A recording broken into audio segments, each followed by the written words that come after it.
والنجم إذا هوى ما ضل صاحبكم وما غوى.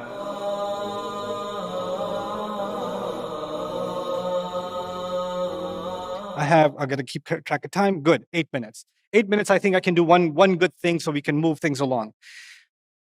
So the surah in the Quran is not like a chapter, right? I've said that many times, but because we're in this series, you guys need to hear that. Surahs are not like what? Chapters. Chapters depend on each other a lot, right? So chapter 2, if you didn't read chapter 2, you're probably not going to understand chapter 3. And if you didn't read 1 through 5, you're going to have a hard time with 6. That's how chapters work. They're sequential. But the way the surahs of the Quran are, they are connected to each other, but each of them have a unique, independent identity. They have an independence also. The word surah comes from sur in Arabic and saur, which is the ancient outside walls of a city. Those of you that have played Assassin's Creed might be able to visualize what the ancient outside walls of a city look like. That's what the word surah comes from. And inside of those ancient walls, there were all kinds of things going on. There were markets, there were homes, there were palaces, there were all kinds of things, right? So inside of a surah, lots of different things are going on, right? But they all work together and create this ecosystem, right? So the same way inside of a surah, you might find multiple subjects. You're not going to find Surah Al-Baqarah only talking about beef and cows from the beginning to the end, even though it's called Surah Al-Baqarah. It's going to talk about a lot of things, right? Because it's inside the bounds of this. So we're entering now into this world of Surah Al-Najm. My demand from you is live in this world for a week. All of you have questions about Islam. I have a question. Can you comment on mortgages? I have a question. Hey, what about nail polish? I have a question. Can I eat In-N-Out burger? Is that halal? I have a question. Oh my God.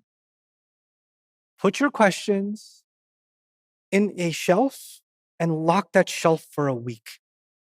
Just put it away. Not because I'll be annoyed by your question, not because of that, but because this week, the only questions on your mind should be the ones that come to you from the reading of Surah Al-Najm. Don't just surrender your time here. Surrender your heart and your mind to the word of Allah for a week. Wonder, ask, document your questions, think about what he's saying. I wonder if that's what he's saying. I wonder what he means by this. I don't understand this. Start engaging the surah. Allah is speaking to you directly, and you're really trying to understand what he's saying to you personally. Not, hey, what did you say? What did you say? What do you think? What do you think? For yourself. That's my process for myself. In fact, I do that before I even study tafsir. I read a surah, I read, if I'm studying Surah Al-Najm, I'll read it 50, 60 times to myself over and over again. And then I'll start writing my questions and writing my thoughts on the surah. Even if they're crazy, I'll write everything down. And then I'll start talking to my team. Hey, I had a crazy thought. Is that crazy? And they'll say, yeah, that's crazy. And here's why it's crazy. And I had another crazy thought. You know what? You're not the only one who had that thought. Imam Razi had that thought too. I was like, ooh, somebody 8 centuries ago, 9 centuries ago thought what I was thinking. That's pretty awesome. High five to Imam Razi. And then, so that's my process. And I want you to be part of that process this week. That's what you're going to get out of this week. I want you to leave this week, inshallah, and myself with a new relationship with the Quran, a relationship based on the appreciation of tafsir, but more importantly, the icing on that cake, tadabbur itself. Because the goal of the Quran, one of its goals, fundamental goals, is tadabbur. Now, in order to understand a surah, I believe every surah has a design. You can call it a structure, you can call it architecture, or you can call it a design. Every surah has a unique design. Remember I told you those Lego pieces, you put it together, you get a different design? Or the architect does a different design? The same way, Surah Al-Najm has a unique design. And I'm a student of, and this is one of my areas of interest, to understand the structure and the design of a surah so I can contemplate it better. So what I'm going to do before the break is give you a picture of what is the design of Surah Al-Najm. What's going on inside Surah Al-Najm, okay? The first, because there's so much going on, I'm using titles, but the titles are not doing justice. Just know that. I've broken it up into 5 titles, 5 parts. But those parts are not going to do it justice. Once we get inside the part, you'll see a lot more. Okay? So here's the first part. Allah is going to talk about the event. Essentially, He's going to talk about the event of the final revelation. He's going to talk about the Prophet meeting Jibreel alayhi salam, the beginning of the final revelation, and the two great meetings the Prophet ﷺ had with Jibreel alayhi salam, once in this world and once in the heavens, in the Mi'raj, in the ascent. He'll talk about those two great meetings, and that's the event of the final revelation. We'll dig deeper into that a little bit later. Then he's going to talk about, interestingly, he's going to switch.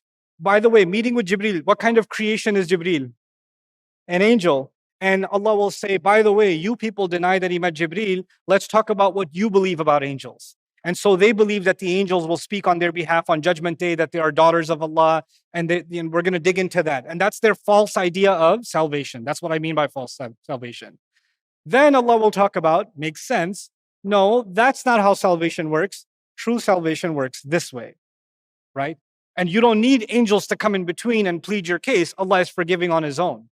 Allah forgives sins on His own. Inna rabbaka wasi'ul maghfirah will come as a response to this false idea.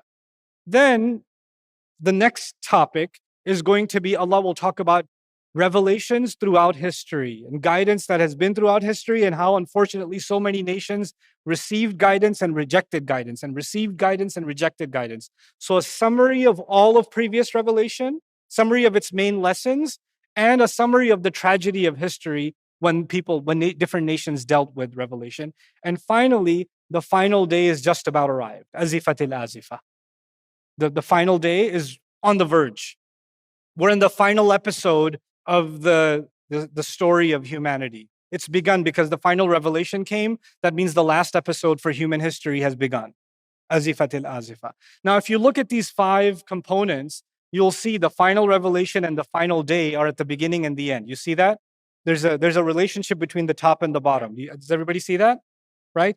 And then the false salvation, their wrong beliefs are contrasted with the right beliefs that have been sent throughout history, and all the nations that had false beliefs and therefore got destroyed. And right in the middle of it is the truth about what is going to happen on Judgment Day. And how are we supposed to have a relationship with Allah? So in a thematic sense, the surah actually has a kind of a symmetry. Everything converges. And so we're going to go through one section of this at a time. The time for salah has started. I'm going to take a break. I'll see you guys back at 8:15. Barakallahu li wa lakum. Assalamu alaikum wa rahmatullahi wa barakatuh.